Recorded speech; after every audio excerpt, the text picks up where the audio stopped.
Hello বন্ধুরা, চলে এসেছি পারফেক্ট কাউনের নতুন এপিসোড 8 নিয়ে। চলো শুরু করি। ইয়ান হেজুর হাত ধরে বাইরে আসে, সেখানে মিনহু থাকে। মিনহু বলে, ইয়ানকে বলে আমাদের কথা বলতে হবে। চই তখন সেখানে আসে, বলে বাইরে সব রিপোর্টার আর স্টুডেন্টরা তোমাদের জন্য অপেক্ষা করছে। ইয়ান বলে আমি যাচ্ছি, তোমরা দুজনে পিছনের পথ দিয়ে যাও।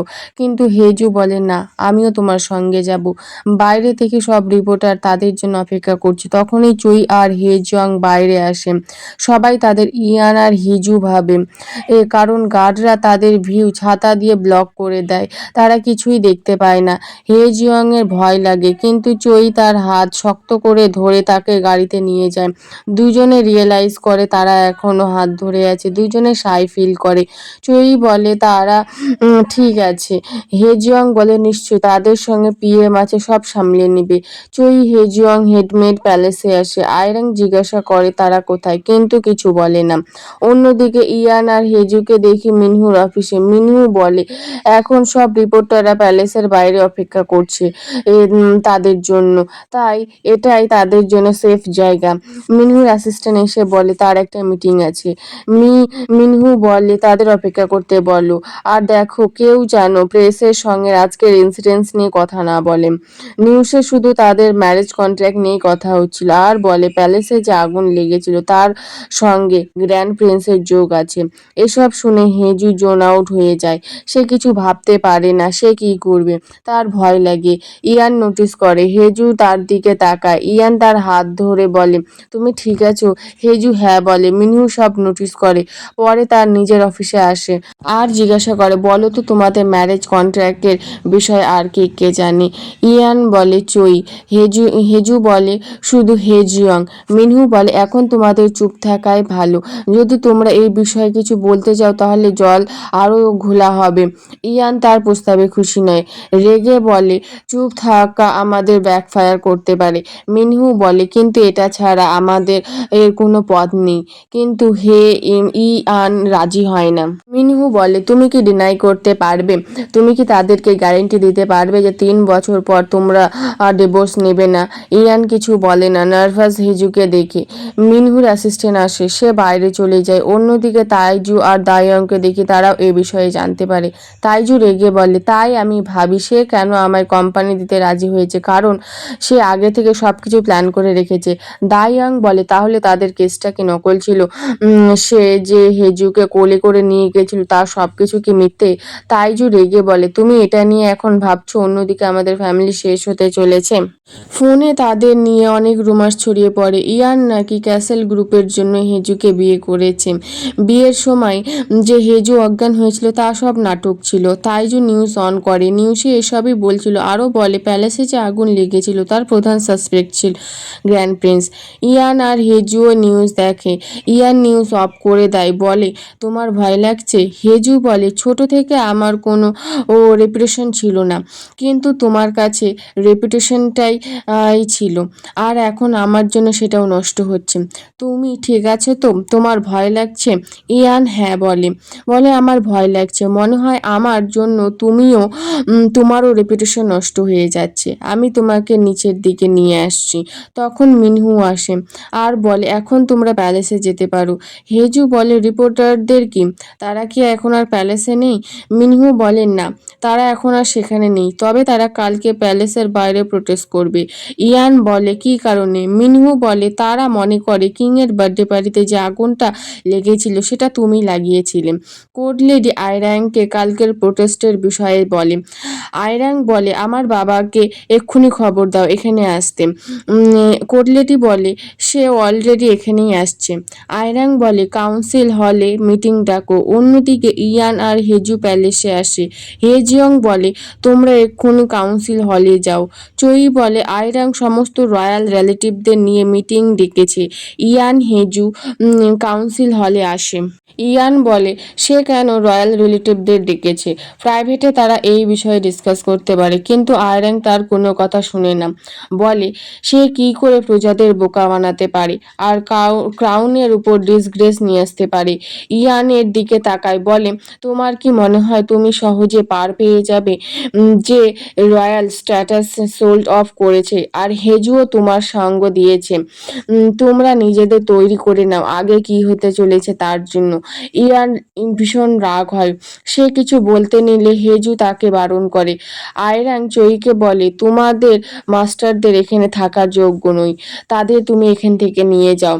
ইয়ান ভীষণ রেগে সেখান থেকে বেরিয়ে আসে। হেজু তাকে ফলো করে। ইয়ান বলে, আমি ঠিক আছি। হেজু বলে, না তুমি ঠিক নও। তার হাত দেখে। ইয়ান তার হাতে এত শক্ত করে মুঠ করে রেখেছিল যে তার নিজের নখ দিয়ে নিজের হাতে কেটে যায়। হেজু বলে, কেউ কি রাগ করে নিজেকে হার্ট করে? ইয়ান ইমোশনাল হয়। হেজুকে হাগ করে বলে, আমি ঠিক আছি। হেজুও তার বুকে মাথা রাখে। সকালে হেজিয়ংকে দেখি কোম্পানির স্টক দেখছে, যা একদম নিচে নেমে গিয়েছে। চই সেখানে এসে বলে একটা প্রবলেম হয়েছে। হেজিয়ং জানতে চাই কি। চই বলে একটা আর্টিকেল ক্লেম করছে যে হেজুর অজ্ঞান হওয়ার ইনসিডেন্টটা একদম ফেক। লোকেদের দেখি প্যালেসের বাইরে প্রোটেস্ট করছে, তারা ইয়ানকে তার পদ থেকে ইস্তফা দিতে বলে। মিনহু ইয়ানের সঙ্গে দেখা করতে আসে আর এসব ঘটনা দেখে। ইয়ানের সঙ্গে কথা বলে। ইয়ান বলে, আমরা আর চুপ থাকতে পারি না, পরিস্থিতি হাতের বাইরে চলে যাচ্ছে। তারা হেজুর ওপর কোশ্চেন করছে। ইয়ান বলে, আমাদের সম্পর্ক কন্ট্রাক্ট দিয়ে শুরু হলো, আমাদের মধ্যে যা ছিল সবই সত্যি। মিনহু বলে, সব ঠিক আছে, তবে সে ক্রাউনে নিজে বসতে চায়। এই রুমার্স থেকে সে কি বলবে? সে কি এটা ডিনাই করবে?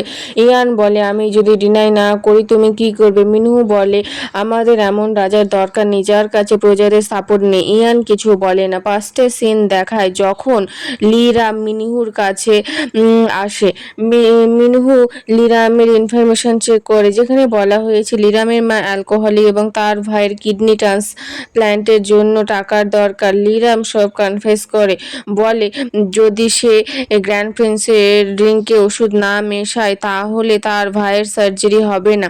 অ্যাসিস্ট্যান্ট জিজ্ঞাসা করে, তোমার কি মনে হয় সে সত্যি বলছে? মিনহু বলে, আমাদের ভেরিফাই করতে হবে, তবে আমি কিছুতেই বুঝতে পারছি না তারা কেন ইয়ানকে মারতে চায়। এরপরে ম্যারেজ কন্ট্রাক্ট লিকের 4 দিন আগের ঘটনা দেখায়, যেখানে মিনহু আয়রাঙ্গের সঙ্গে দেখা করতে এসেছে। আয়রাং বলে, সে কিভাবে বলতে পারে গ্র্যান্ড প্রিন্সকে মারার পিছনে তার বাবার হাতই আছে।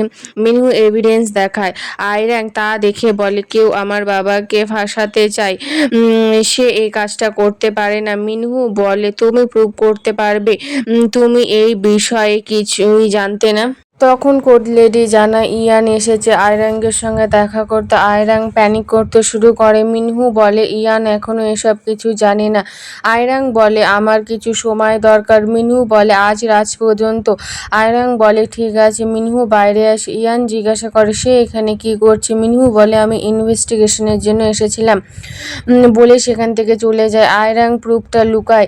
ইয়ান ভিতরে আসে, বলে সে তার প্যালেসের স্টাফদের নিয়ে কিছু কথা বলতে চায়। আয়রাংকে অন্যমনস্ক দেখায়। ইয়ান নোটিস করে। আয়রাং বলে, প্রথমে গ্র্যান্ড প্রিন্সেস বিয়ের দিন অজ্ঞান হয়ে যায়, এখন তুমি প্যালেসের ইনোসেন্ট মেয়েদের রিপ্লেস করতে চাও।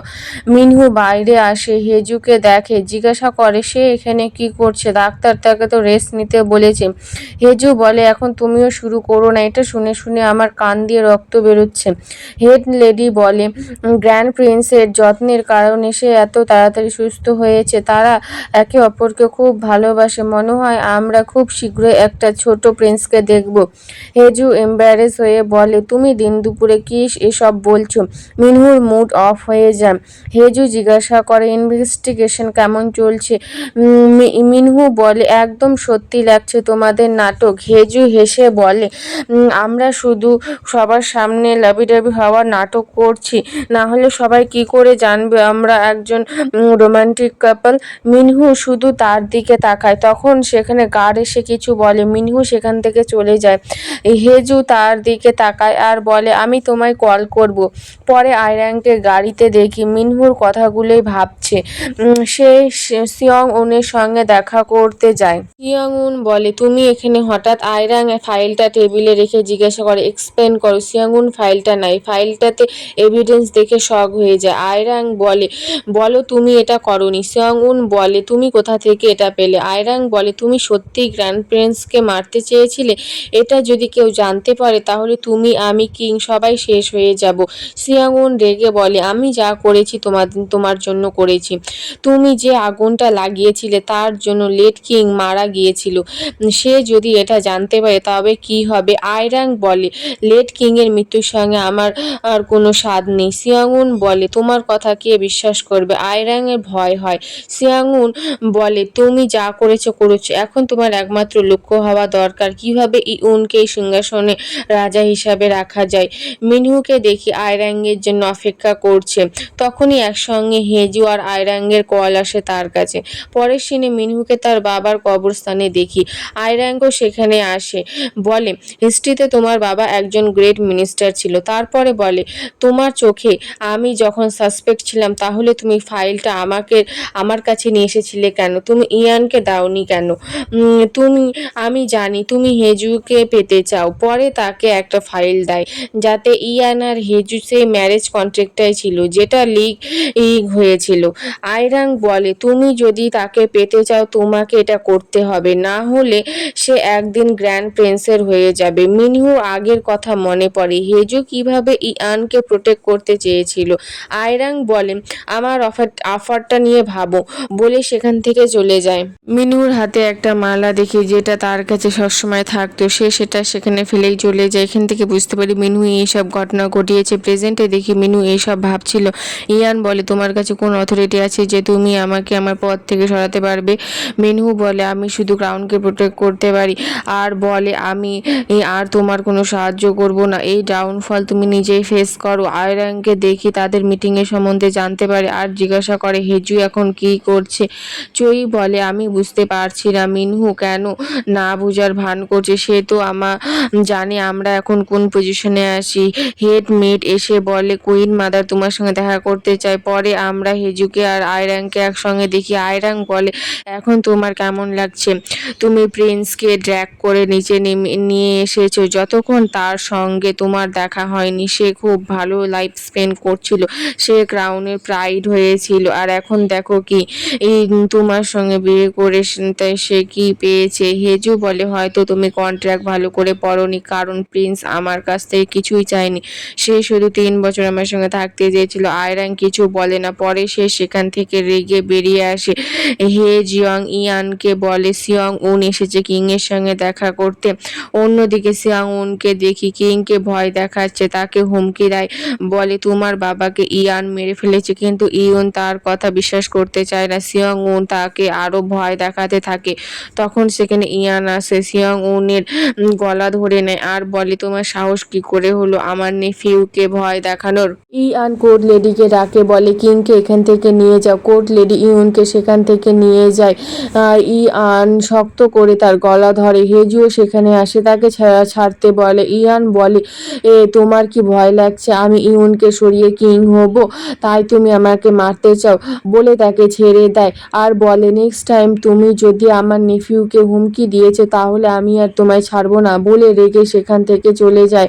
ইউনের কাছে আসে, যে কান্না করছিল। পাঁচটা সিন দেখায় যেদিন প্রিভিয়াস কিং মারা যায় সে কিং এর সঙ্গে দেখা করতে এসেছিল। ইউন সেখানে আসে, তারা দুজনে একসঙ্গে খেলা করতে শুরু করে।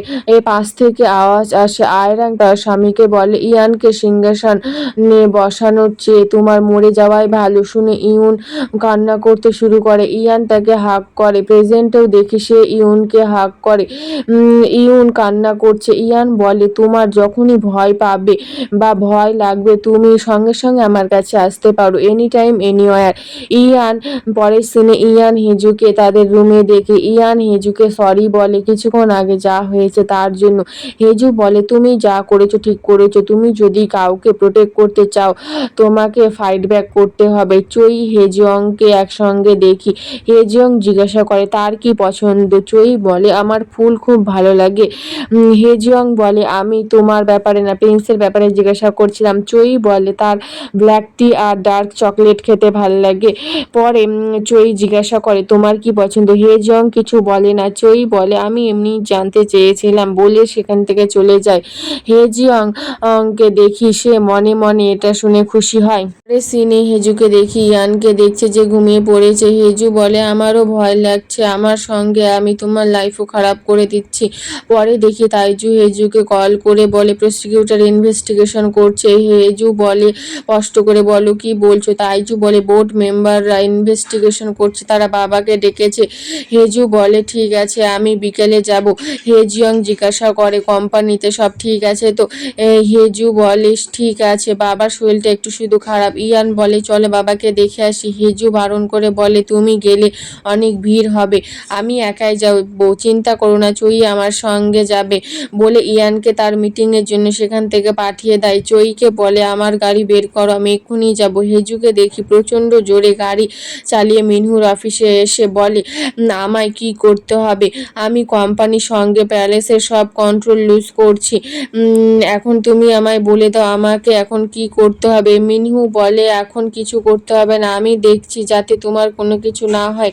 হেজু রেগে বলে আমি আমার কথা বলছি না। মিনহু বলে তুমি তো বলেছিলে তুমি নাটক করছিলে। হেজু ফাইনালি অ্যাডমিট করে নেয়, বলে আমি প্রিন্সকে লাইক করি। শুনে মিনহুর মুড অফ হয়ে যায়। পরে সিনে হেজুকে দেখি তার বাবার সামনে হাঁটু করে বসে পড়ে, দেখে সবাই শক হয়ে যায়। হেজু বলে আমি সব কিছু খারাপ করে দিয়েছি, আমার জন্য কোম্পানিরও ক্ষতি হয়েছে। তার বাবার কাছে সাহায্য চায়, বলে শুধু আমার একবার সাহায্য করো, আমি সব কিছু ঠিক করতে চাই কিন্তু জানি না কিভাবে করব। হিয়ানগুক বলে তুমি কাকে বাঁচাতে চাও, নিজেকে নাকি গ্র্যান্ড প্রিন্সকে? হেজু গ্র্যান্ড প্রিন্সকে চুজ করে। অন্যদিকে হেজিয়ং ইয়ানের জন্য ব্ল্যাক টি নিয়ে আসে, বলে তোমার কিছুদিন ডে অফ নেওয়া উচিত। ইয়ান বলে কি হয়েছে? হেজিয়ং বলে পিএম এর অফিস থেকে অর্ডার এসেছে তোমার সমস্ত কাজ বন্ধ করা। তখন হেজুর মেসেজ আছে, বলে আমি সেখানে আসছি। পরের সিনে হেজু আর ইয়ানকে একসঙ্গে দেখি। ইয়ান বলে বাবা কেমন আছে? হেজু দৌড়ে গিয়ে তাকে হাক করে নেয়, দেখে ইয়ান খুশি হয়ে যায়, বলে এটা কি আমার গিফট? কিন্তু সে তার দিকে তাকায় আর বলে আমায় ডিভোর্স দাও। এটা শুনে ইয়ানের মুখের হাসি চলে যায়। আর এখানেই আমাদের এপিসোড শেষ হয়ে যায়। পরের এপিসোড দেখার জন্য চ্যানেলটি সাবস্ক্রাইব করে নিও। ভিডিও ভালো লাগলে একটি লাইক করে দিও।